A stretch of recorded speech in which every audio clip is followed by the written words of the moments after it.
Welcome back. So today we're going to do how to do a Renegade Row. Now a Renegade Row, or a row plus a plank, is one of the most effective exercises out there for your entire upper body and your entire core. This will work every muscle in your upper body and every muscle in your core. This is also great for core stability, for posture, and for anti-rotational core, which is core work that counters your body's natural inclination to rotate, especially during activities of daily life. Now, while Renegade Row or the plank plus a row can be amazing, they can also be really difficult. So if you see this motion and think this may not be for me, or I don't know how to work up to this video is also for you. We're going to work up from a kneeling position to a body weight to a full-blown out Renegade Row with a push-up. For this video, you will need some weights, an exercise mat, and a yoga block, or anything that kind of looks like this that's really sturdy, like a book or a brick. It can help you modify and get into the right position. I'll see you all on the mat. Hi everyone, so just a quick programming note on how this is gonna go. We're going to do a kneeling bodyweight row, then we're going to do a row from our all fours position with a weight, then we're going to do a bodyweight Renegade Row from a plank position, a Renegade Row with a dumbbell, and a push-up plus a Renegade Row. So let's get started in our first variation, which is a bodyweight row from your all fours position. So we're gonna get it in our all fours position, toes pushing into the ground, hips and knees in a straight line with each other, hips in a straight line, rib tip connection, suck your ribs into your hips. Draw your shoulder blades down your back and together. Keep your spine in neutral, so neither rounded nor arched. We're going to keep our wrists and our shoulders in a straight line. We're going to actively push the ground away with our hands, and we're going to keep our neck in neutral by looking down without pointing our head down. So look down, don't move your neck. And from here, we're going to inhale, shift our weight ever so slightly onto our non-rowing side, and on our exhale, we're going to row. So when we're rowing, we're going to imagine we are initiating the movement from our elbow. So we're not moving our shoulders, we're not moving our wrists. And when we're rowing, we want to row just past our torso and down towards your hip. So you don't want to lose your integrity through your shoulders. You want to keep pushing that ground away as hard as possible. You're resisting the force of the ground, and you're moving your arm towards your hips and just past your torso. You're really what the challenge here is to keep your shoulders and your hips in a straight line. Now, this is not the most difficult range of motion in the world, but it's really good practice to get into that anti-rotational core movement, because while you're doing that, you want to keep your shoulders and your hips in a straight line. That's the most difficult part of a Renegade Row. To make this a little bit more difficult, we can use our yoga block just as a way to increase the range of motion. So we're gonna put it under our non-rowing hand. We're gonna inhale, shift our weight there ever so slightly. Exhale, row, arm towards your hip. Don't jerk, keep your shoulders and your knees in a straight line. I feel my core work. I feel my core doing most of the work, trying to keep my shoulders and my hips in a straight line. And I'm watching myself in the camera to make sure I'm not doing anything too jerky or too sudden, because I don't want to replicate that in a Renegade Row. This movement right here is also really good to add to a warm-up if you know you're going to be doing a Renegade Row in another workout. So from here, we're going to do a kneeling modified Renegade Row with a weight. So when you're picking a weight for this, you might want to pick out something a little bit less than what you would normally use for a row, because the challenge here is not to pick up and jerk as hard as possible, or to pick up and rotate up and down as fast as you can. You can see while I'm doing that, my shoulders and my hips are moving all over the place. The challenge here is to keep your shoulders and your hips in a straight line. So while I'm rowing, I'm not moving them. And I'm not moving them from my plank position, I'm not moving them from my all fours position. So pick out a weight that you think is a little bit less than you might need, because the challenge is not how much load you can pick up, it's how much load you can pick up while maintaining this form. So I'm going to use an 8-pound weight here, and I'm gonna use my yoga block here, and I'll show you why. I'm gonna get my other 8-pound weight. Sometimes when people do this and they have their two weights, they kind of collapse into their shoulders like this. And when you're doing this, your back is arched and you're taking your spine out of neutral. I kind of do this intuitively. It's just kind of because you're not on a flat surface, so it's harder to push the ground away. But since the yoga block is flat, it'll help you keep your spine in neutral and do the row correctly. So we're gonna mimic the same exact motion we did before. We're going to get it correctly into our all fours position.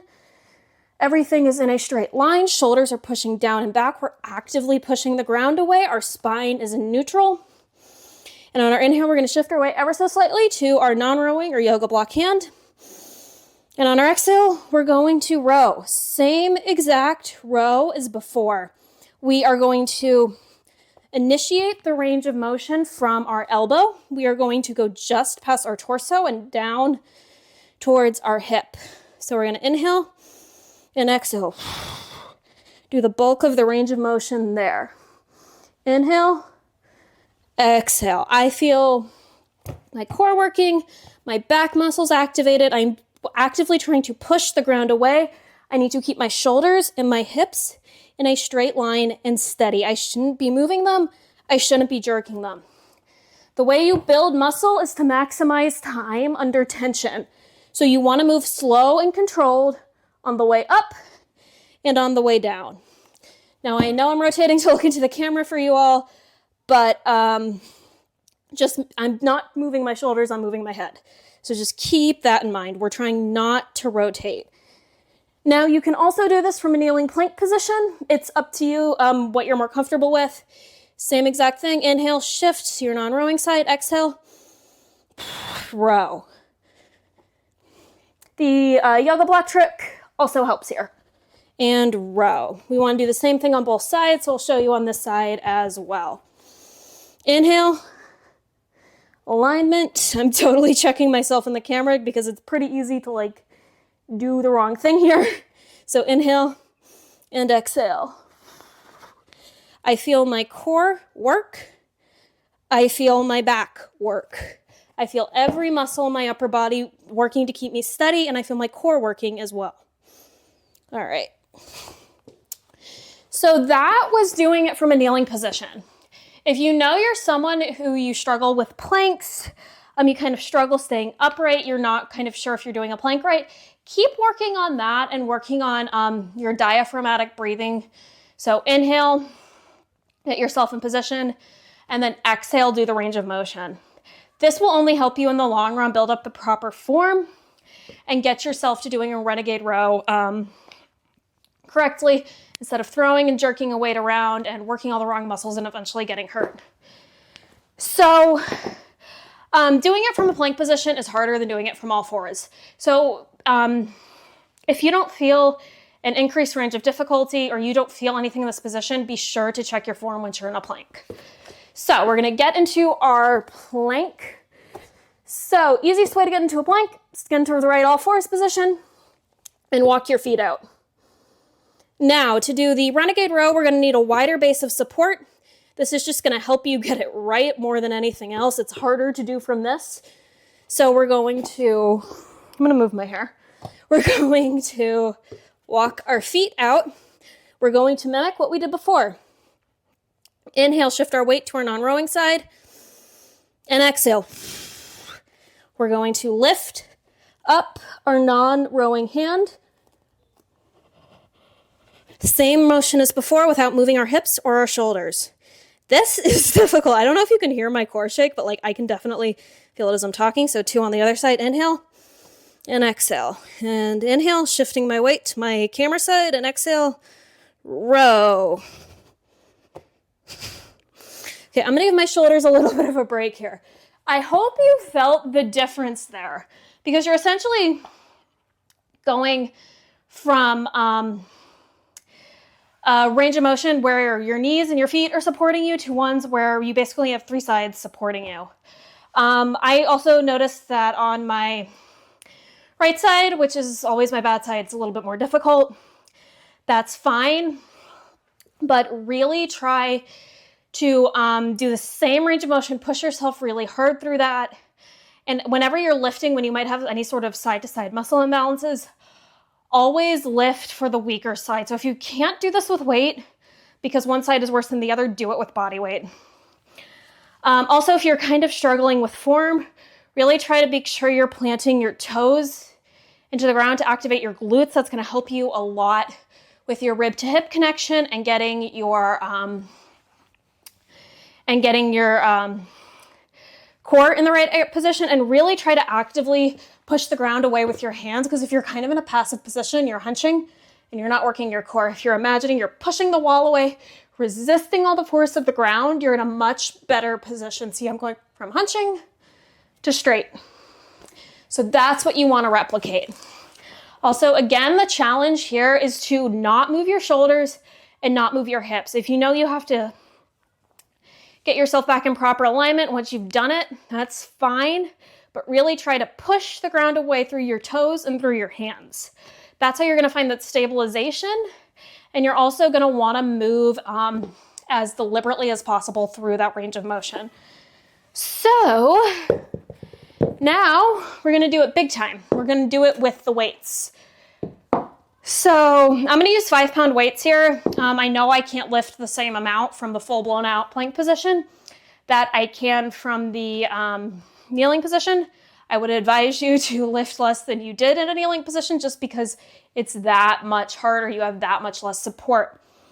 You can also use your yoga block. I didn't do it for the body weight version because you're not kind of shifting around with the weight as much, but same deal for the body weight version. You can use the yoga block to push, to give yourself an extra challenge there.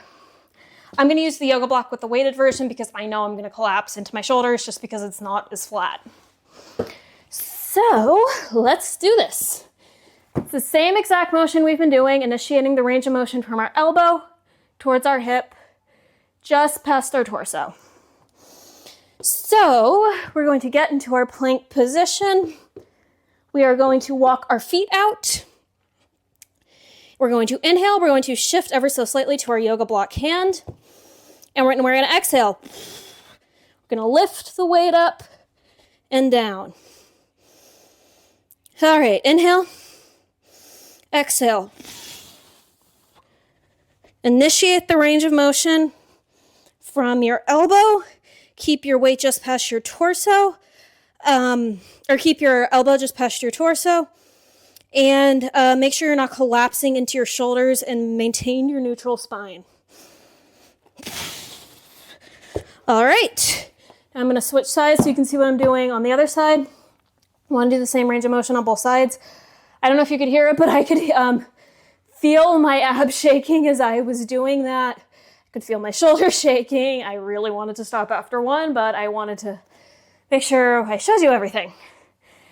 So I'm going to give my shoulders another second to recover here. We're going to place hand on yoga block to keep our shoulders in alignment. Get into the proper plank position. Walk our feet out for a wider base of support. Inhale, shift our weight ever so slightly. And exhale. Row. And we're going to lead with our elbow. We're going to go slow and controlled on the way up and on the way down. You're going to breathe from our diaphragm. Exhale. Activate the TVA. I moved a little bit there. I don't know if you caught me. Again, it's hard to keep everything in a straight line. You're lifting lighter here because the challenge is the shoulders and hips in a straight line. So inhale. I'm going to do 2 more. And exhale. Inhale and exhale. Now that is how to do the Renegade Row from that position. Now, final position is the hardest one. It's going to be Renegade Row plus a push-up.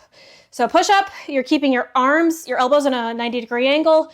You're maintaining, it's better if I show you, plank, same position, same things I've been saying all along.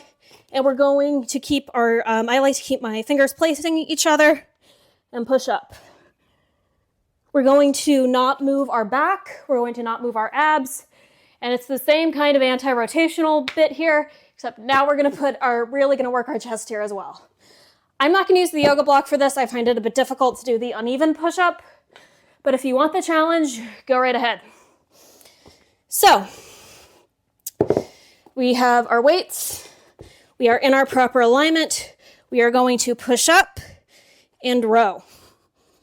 We're going to push up and row. We're going to push up and row and push up and row. Foot slipped there, so I'm going to redo it. And row. Also, you can do the push-up from a kneeling position. Push up, row, row.